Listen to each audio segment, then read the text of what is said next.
Hi, this is Gary Kayye. We're at InfoComm 2024. We're in the Audio-Technica booth, and we already shot product videos on each one of these product stations. So everything we're about to show you, you can see, get a deeper dive by going to raypubs.com/InfoComm.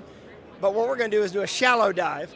We're going to give you a booth tour of the Audio-Technica booth, thanks to Mark Donovan. Mark, how are you? Doing very good, Gary. It's been a great show. We're only at the beginning of day 2, but it was exhausting yesterday, which is wonderful. So. Well, rumor has it, Steph's already got the 10,000-foot view from you about kind of where you guys are in the market and where you're going to head. Yeah, absolutely. We had a good long discussion on that, talking about what we're doing here and what our aims are. So. Yeah, and you can watch that on raypubs.com/InfoComm. Type in Steph, and you'll find that interview. Look, when I grew up in the industry, you're a different company than you were when I grew up in the industry. Like, you're really having a big impact in this collaboration space. Now, you've always been an audio company, but I think you've really taken the lead in some of the elements of collaboration.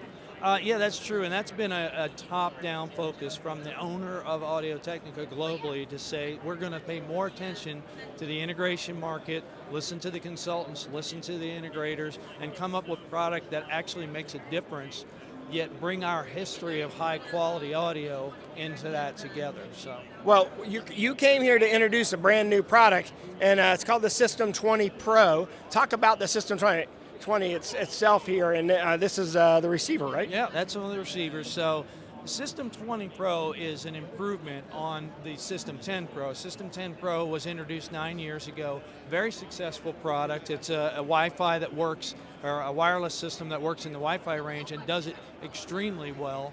And there's been some, people have asked to do. What's the functionality? What is it? So we've got wireless microphones with belt pack, handheld, boundary, and also an XLR base, which, these two right here, they keep moving around at the show here. So, so the functionality is to be able to add these microphones into a spectrum that is automatically managed and is useful globally. So, unlike a lot of the other spectrum out there that's different from city to city or state to state or country to country, Wi-Fi is global. You can take that anywhere and work anytime, regardless. So it's a Wi-Fi wireless audio system. Well, yes and no. It's Wi-Fi band, so it's at 2.4 gigahertz, but it's not Wi-Fi standard. Okay, so it's a ad hoc network.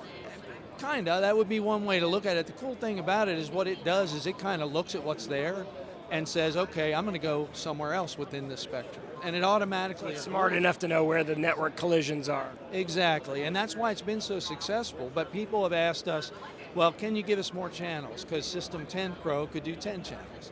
Well, System 20 can go, you guessed it, 20 channels. So, we've improved that. We've improved... So to do 20 channels on this, do you daisy chain them, or what do you do? Well, see, that's another cool thing too. So there's a link that links between them that links the logic, right? So that when you start going up to 20 channels, they all know where each other is. They coordinate where they're all going to be so that there's no collision from within itself.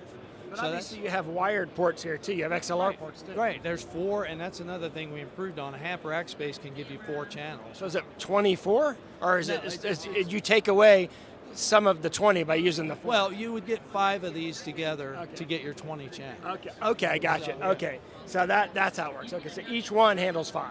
4. Each one handles 4. Okay, gotcha. Now we're throwing numbers around. Yeah, I got you now. No, it clicked. It just clicked for me. But I like the fact that you have a boundary mic, you have a lav mic, you have a handheld mic, and you also standard XLR anything mic. Yeah, and one of the things too that people really liked about this is the way that you remote the antennas. Everybody has dealt with remoting antennas for wireless, and it's been kind of bulky and cumbersome with your traditional RF with the types of cables. But what we've done with this is the transmit module right here. And you can actually remove this whole thing.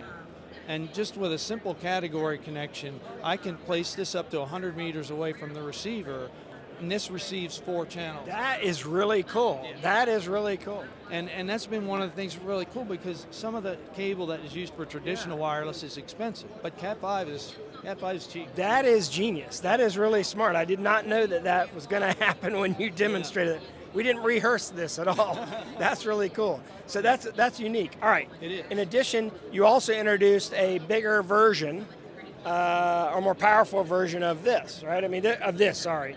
you went from the, what is it, 6.0, completely different model numbers too. So tell us about what you had and where you are now. So the 604 was released quite a while ago. I'm thinking, I don't know off the top of my head, I think that's been 8 or 9 years now. I was going to say about 10 years. Yeah, and it's a 6-channel mixer. It's a digital mixer, but it's got a lot of power under the hood there. So it's got AEC for every channel, you know, audio processing, and it's got a USB bridge too. So this can function as your soft codec bridge, so you can get audio in. Well, you know, 6 channels is great for the smaller rooms, but people have asked for a little larger mixer, and so we came out, released with, this is the first. Let me guess, 12 channel. Well, it's 10 by 12, so it's 10 inputs and 12 outputs. It's a full matrix mixer. Okay. And that's what's really cool about this thing. And each of those 10 input channels has echo canceling, and you have EQ and all the processing you would ever want, and that USB bridge. But we also have a version that has Dante in it as well. So we can bring in Dante channels in, we can use it, or you can turn analog inputs to go out on Dante. So that puts it on the network, anything can connect to it at that point. Anything, anywhere, anyhow. You can do whatever you want to with that. So. All right, and I want to talk about, this is a system that you introduced last year, I believe at InfoComm, if I remember correctly. Talk about your all-in-one solution for meeting rooms and how you've improved it. So what we got up there, you can kind of see it in the ceiling there, is the AT&D 1061 beamforming ceiling array. And that's actually been out for a little while now. It's been very successful. People love the way it sounds, the way it operates. But, you know, again, voice of the customer. People have asked us, hey, can you do this, that, and the other thing? And one of those things was improving the firmware so that we could do VSCO over IP. We could do that camera control and talk directly to it.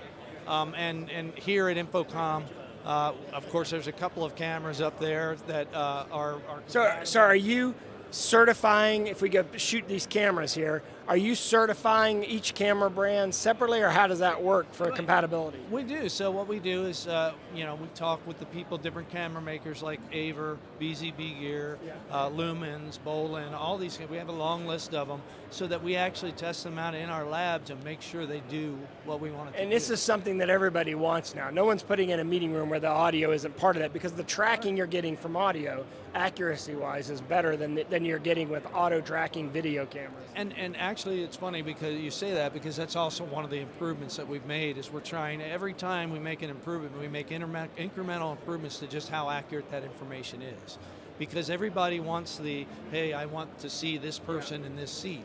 And you can actually achieve that with this, and actually tell the camera, hey, point right here when this person is talking, point over there when that person is talking. And it just recognizes their voice. And is this using some kind of AI to do that, or is it a different technology? Not really AI. Really what we've done is the firmware inside of the microphone is able to tell where a voice is coming from. So it's a physical recognition. And it's saying, okay, I know that, you know, I know the rotation and angle of where this voice is coming from. And then it looks inside and it says, hey, they've told me that if I hear a voice in this area, then recall the camera there. So not quite AI, but so if I've got an intelligent. Yeah, and if I've got an existing system in the field, can I upgrade it? Absolutely, it's just a firmware upgrade. All right. So you can learn more at Audio-Technica.com, and we've actually gone around and shot individual videos on this too. So you can also do the same thing by going to raypubs.com/InfoComm to get a more deep dive on each one of these products. Mark, first off, congratulations. You've done a phenomenal job for the team here at Audio-Technica, and appreciate you taking the time to do a booth tour. I'm sorry you couldn't join us live here at InfoComm. This next best thing is to do these booth tours for you. We got a bunch of them online. You can see them all at raypubs.com/InfoComm. Everyone, thanks for joining me. Mark, have a great day. Thank you.